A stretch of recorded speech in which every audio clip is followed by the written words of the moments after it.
Hello दोस्तों, नमस्ते, प्रणाम, जय श्री कृष्णा, राधे राधे। हमरा यूट्यूब चैनल पे रउआ सबके स्वागत पर। रउआ सबके बीच में एगो बहुत ही प्यारा सोहर गीत लेके आइल बनी। ई सोहर गीत आप सब सुनी जा और कमेंट के माध्यम से हमके बताई जे ई सोहर गीत आप सबके कैसन लागल। भादो के रतिया भयावन घटा घन घेरेली हो, ललना चमा चमा चमा के बिजुरिया डगर नाही सुझेला हो। भादो के रतिया भयावन घटा घना घेरेला हो, ललना चमा चमा चमा के बिजुरिया डगर नाही सुझेला हो। आधिया रत जब बीतले ता मोहन जी जानमा लिहाले हो, ललना खुली गईले जेला के फाटकवा त पहरेदार सुती गईले हो।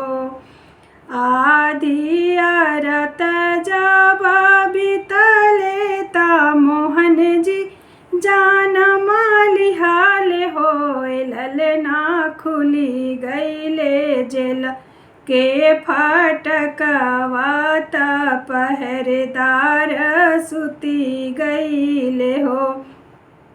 सूप में से गोड़ लटकवले ता यमुना में डाल दिहाले हो, ललना यमुना के जल भैले थोर त वासुदेव पर भैले हो।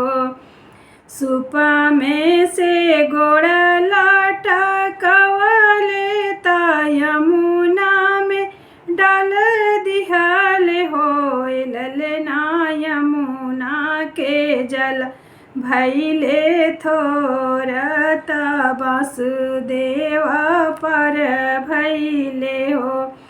पहुँचेले गोकुला नगरिया त नंद के भवने पहुँचले हो, ललना यशोदा के गोदिया सुतवाले ता धिया ले मथुरा अइले हो, ललना यशोदा के गोदिया सुतवाले ता धिया ले मथुरा अइले हो।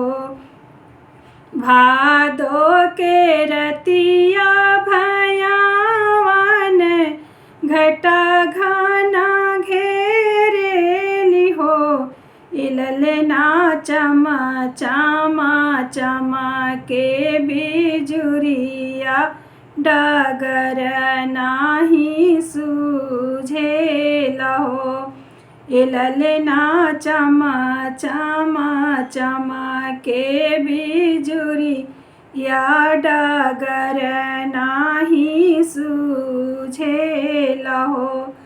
आधिया रत जब बीतले ता मोहन जी जानमा लिहाले हो, ललना खुली गईले जेल के फाटकवा त पहरेदार सुती गईले हो, ललना खुली गईले जेल के फाटकवा त पहरेदार सुती गईले हो। Thank you. ये सोहर गीत आप लोगों को कैसी लगी कमेंट में प्लीज़ ज़रूर लिखिएगा। आप लोगों से मेरा रिक्वेस्ट है।